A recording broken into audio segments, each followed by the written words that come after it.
I was born in a small place called Madeira, a beautiful island far away from the noise and fame of the big cities. And although it was beautiful, for a boy with big dreams, it could feel like the smallest place in the world because opportunities were almost invisible. Life was simple but tough. My family didn't have much. We lived in a tiny house, sometimes barely enough money for proper meals. But I had something inside me that no lack of money could take away. I had a fire, a hunger, a dream that seemed too big for a boy like me. My father worked as a kit man at a local football club called Andorinha, and he loved the game. My mother was the strongest person I knew. She held the family together through every difficulty, and I remember being a small boy kicking a ball around in the narrow streets, chasing it with my friends until the sun went down. Sometimes we didn't even have a real ball. We would use anything, a bottle, rolled up socks, anything round enough to roll on the ground, because football was not just something I liked. It was my escape, my joy, my reason to wake up. And even as a kid, I wasn't like the others. I didn't just play for fun. I wanted to win, I wanted to be better, I wanted to keep the ball longer, run faster, score more goals, and I could feel that deep desire every single day. When I joined Andorinha at the age of 8, it was the beginning of something. My father would clean the dressing rooms and prepare the kits while I trained, and even though he didn't have much to give me in material things, he gave me belief, he gave me support, and I will always carry that with me. But life wasn't easy. My home was far from the pitch. I had to walk long distances to get there. And while other kids would rest after school, I would be out running, practicing, sweating, sometimes in the rain, sometimes under the hot sun. Because in my mind, I could see something no one else could see. I could see myself in a big stadium, wearing a famous shirt, hearing the crowd chant my name, even though I was just a boy on a small island. And when I was 12 years old, everything changed. Sporting Lisbon gave me the opportunity to join their academy. And for a boy from Madeira, this was a dream. But it also meant leaving my family, leaving my island, leaving my friends. And at 12 years old, that is not easy. I remember crying when I left. My mother cried too. My father tried to hide his tears, but I could see them. And when I arrived in Lisbon, I felt alone. I was far from home, living in a dorm with boys older and bigger than me, many of them from better backgrounds. They made fun of my accent. They said I was too skinny, too weak, that I would never make it. But I had already learned in my short life that other people's opinions don't define you. So I decided to work harder than anyone else. I trained before training. I stayed after training. I worked on my dribbles, my speed, my strength every single day. When others went to rest, I went to run. When others were relaxing, I was practicing because I knew talent is nothing without hard work. And I saw many boys with great talent who didn't push themselves, who got distracted, who wanted to live the normal teenage life. But I didn't want normal. I wanted the extraordinary. I wanted to be the best player in the world. And that required sacrifices. I didn't go to parties. I didn't spend hours playing video games.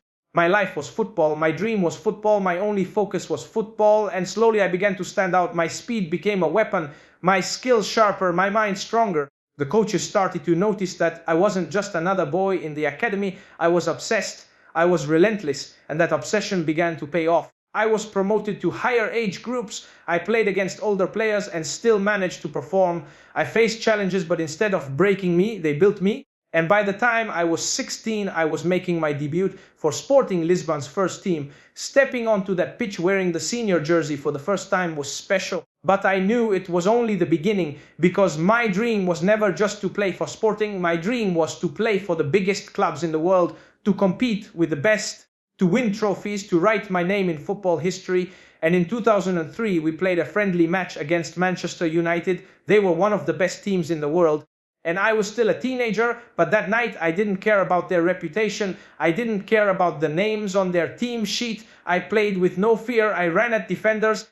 I dribbled. I attacked. I gave everything. And when the match ended, I heard that some of their players told their manager they had to sign me. And not long after, I got the call that would change my life forever. Manchester United wanted me. And that moment was proof that every sacrifice, every lonely night in Lisbon, every extra hour of training had been worth it. But it was also the start of a new chapter, because moving to England meant another country, another culture, another language, another style of football. And again, I had to adapt, to fight, to prove myself all over again. But I had done it before and I was ready to do it again. Because if there is one thing my journey from Madeira to Lisbon taught me, it's that success does not come to those who wait. It comes to those who work, to those who refuse to quit.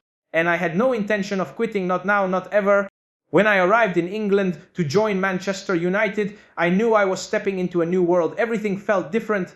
The weather was colder, the language was harder. The football was faster and more physical, but I wasn't afraid because I had come too far to feel fear. I had already left my family behind at 12. I had already proven people wrong in Lisbon, and now it was time to prove myself again, but in one of the most competitive leagues in the world.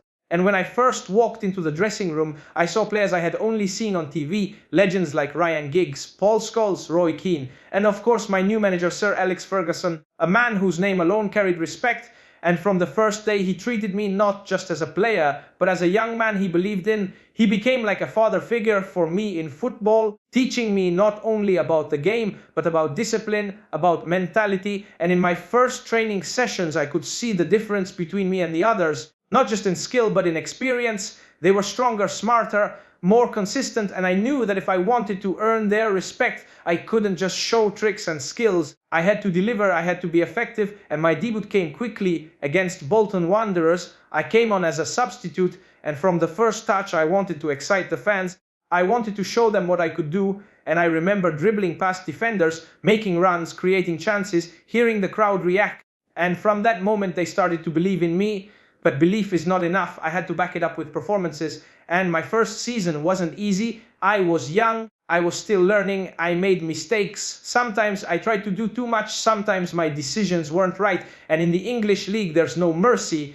Defenders are tough. They hit hard. They test you. But every kick I took, every criticism I heard only made me stronger. I spent extra hours after training working on my finishing, my free kicks, my physique. I started to work in the gym more, building muscle, making myself ready for the physical battles, and slowly my game evolved. I was not just a skillful winger anymore. I was becoming a complete player, and in 2004, just 1 year after arriving, I played in the FA Cup final, my first major final, and I scored. We won the trophy, and it was my first taste of silverware at a big club. That feeling of lifting a trophy, of hearing the fans celebrate, it was addictive. I wanted more. I wanted to keep winning. And over the next few seasons, I faced more challenges, injuries, tough defeats, but also moments that shaped me, like the 2006 World Cup, where I was involved in a controversial moment with my teammate Wayne Rooney. Many people in England criticized me. Some even booed me every time I touched the ball. But instead of letting it destroy me, I used it as fuel. I came back to Manchester United determined to prove everyone wrong. And the 2006-07 season was a turning point. I scored goals, I created assists, I was fitter, faster, more confident, and we won the Premier League, my first league title. But I didn't stop there. The next season, 2007-08, was one of the best of my career. I scored 42 goals in all competitions. We won the Premier League again. And most importantly, we won the Champions League in Moscow. I will never forget that night. The rain falling, the tension of extra time, the penalty shootout. The moment when I missed my penalty and felt the world collapse for a second, but my teammates saved me, we won, and lifting that Champions League trophy was like a dream come true. Because as a kid in Madeira, I had dreamed about playing on that stage, and now I was not only playing, I was winning. And at the end of that season, I won my first Ballon d'Or. The award for the best player in the world. I remember holding it in my hands and thinking about the boy who left home at 12, who trained alone in the dark, who cried in Lisbon, who never gave up, and now that boy was the best in the world.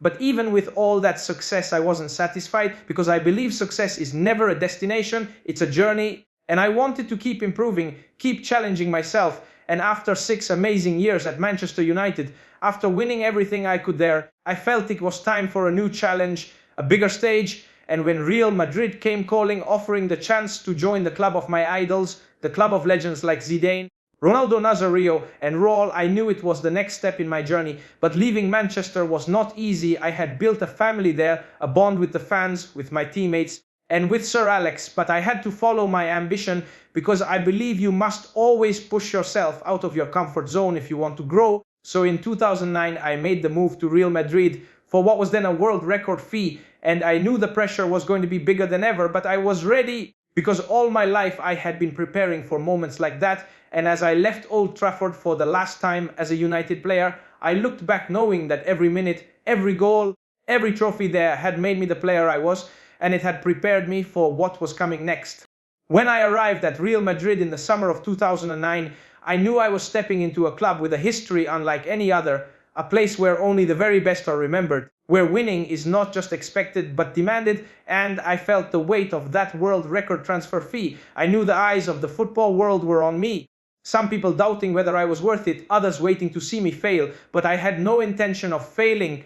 I came to Madrid to make history, to push my limits, to challenge myself against the very best, and from the moment I walked into the Santiago Bernabeu, I could feel the energy, the pressure, the passion of the fans, and I promised myself I would give everything to this shirt. My first season was not easy. We had a new team, many changes, and although I scored goals, we did not win the big trophies, and for me that was not enough, because at Real Madrid success is measured in titles, in Champions Leagues, in dominance, and around that time the rivalry with Lionel Messi began to grow. Every week people compared us, every goal, every match, every award became a battle between us, and I knew if I wanted to be the best, I had to outwork everyone, I had to score more, run more, fight more. So I trained harder than ever, I studied my game, I studied my opponents, I worked on my finishing, my free kicks, my movement. I became obsessed with improving every detail, and little by little I started breaking records, fastest to reach 50 goals, then 100 goals for Madrid.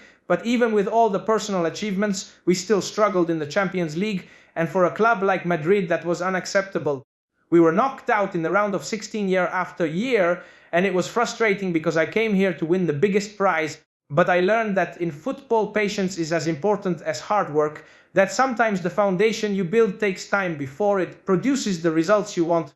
And when Jose Mourinho became our manager, things began to change. He brought a mentality of winning at all costs. He pushed me and the whole team to new levels. And in the 2011-12 season, we broke the La Liga points record, scoring over 100 goals, and I scored 46 league goals myself. It was an incredible season, but still the Champions League trophy escaped us. And every time I walked off the pitch without it, I thought about those nights in Madeira when I dreamed of being the best. And I told myself I wasn't here to be second best, I was here to be a champion.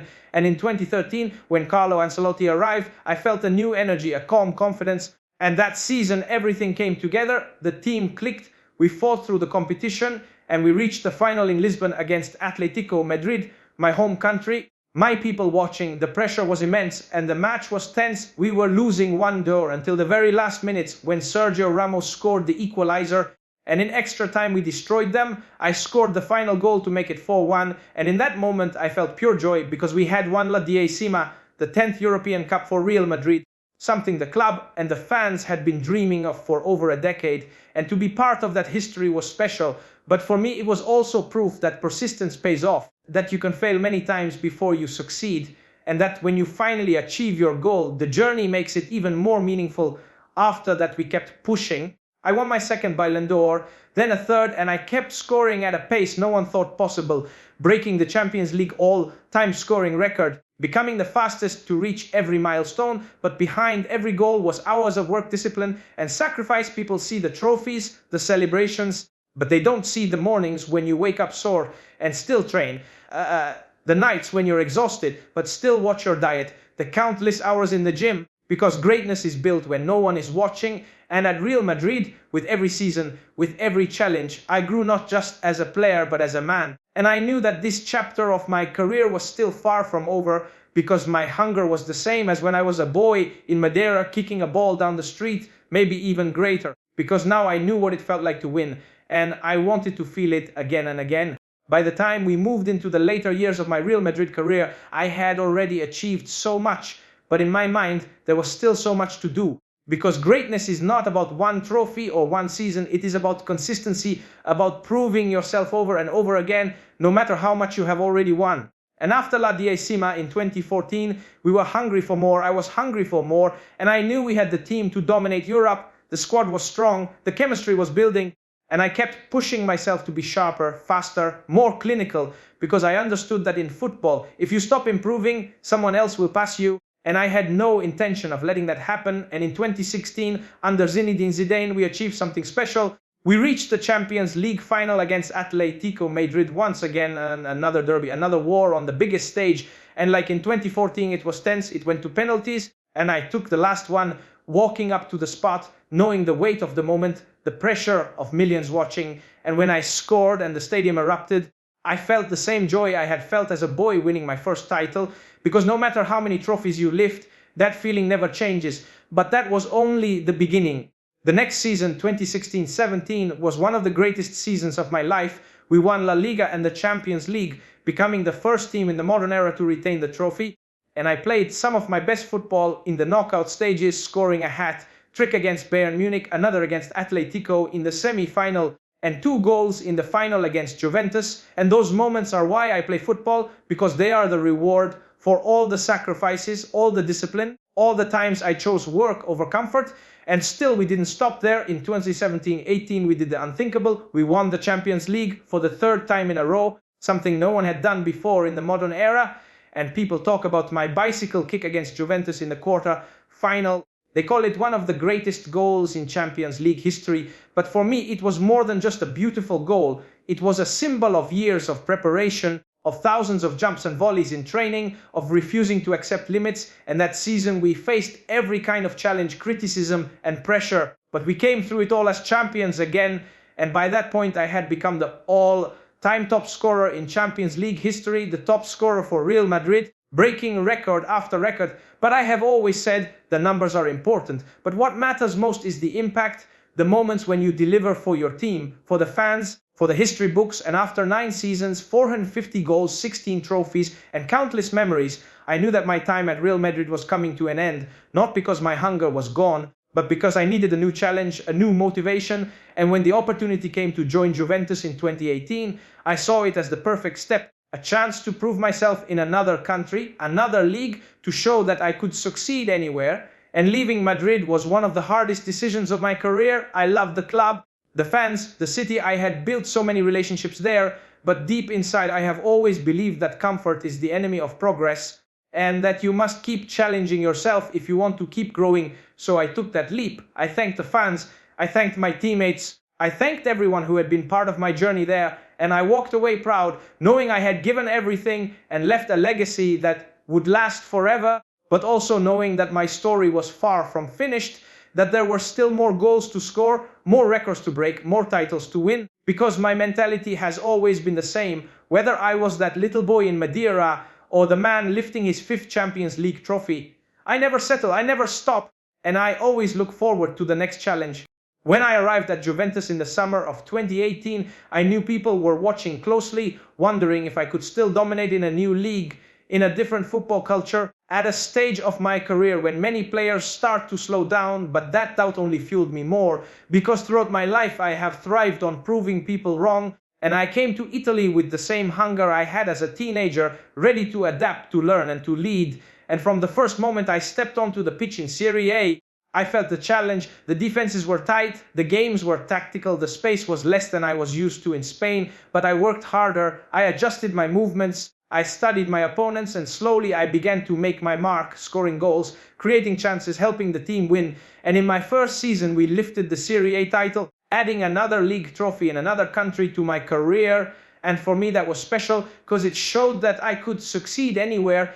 And the following seasons I kept delivering, winning another league title, the Coppa Italia, becoming the fastest player in Juventus history to reach 100 goals. But as always, my eyes were also on the Champions League, because that is the competition that defines greatness. And although we didn't achieve it in Italy, I know that sometimes in football you don't get every trophy you chase. But what matters is that you give everything. And while I was achieving at club level, my greatest moments with Portugal were also unfolding. In 2016 we won the European Championship, a dream for our country, lifting the trophy in Paris. Even after I had to leave the final injured, I remember crying on the bench, feeling powerless, but then becoming the loudest voice on the sidelines, pushing my teammates. Because sometimes leadership is not about being on the field, it's about your spirit. And when we won, it was one of the proudest moments of my life, because I had always wanted to bring a major trophy to my country. And then in 2019 we won the Nations League, adding another title for Portugal. And every time I put on that shirt, I remember where I came from, the little boy from Madeira, representing millions of people. And that is a responsibility I will always carry. And in 2021 I made a decision that surprised many. I returned to Manchester United, the place where I became a star, because I felt I still had something to give, something to show. And when I walked out at Old Trafford again, hearing the fans sing my name, it felt like coming home. And I scored twice in my first game back, proving that age is just a number when your mind and body are prepared. But football is not only about personal moments, it's also about the team. And although my second spell at United was not filled with trophies, I still gave everything, finishing as the top scorer, breaking records, passing 800 career goals, because I have always believed in maintaining the highest standards no matter the circumstances. And after leaving United, I took another step that shocked many people, moving to play in Saudi Arabia, because for me it was about a new challenge, a new experience, and also about helping to grow the game in different parts of the world.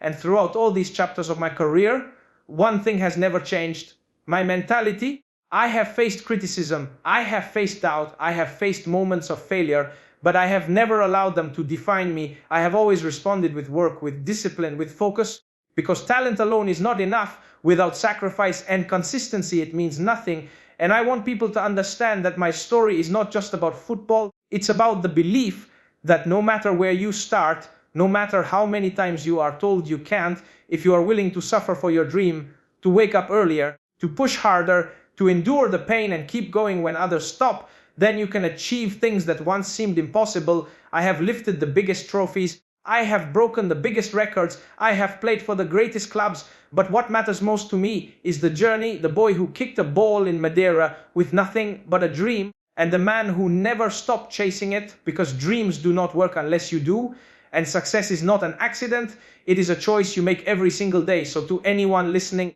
remember this: your life is in your hands. The world will not give you anything for free. You must take it, you must fight for it, and when you finally get it, never stop, because the moment you think you have done enough is the moment you start to fall. Stay hungry, stay humble, and always believe that the next goal, the next win, the next dream is still ahead of you.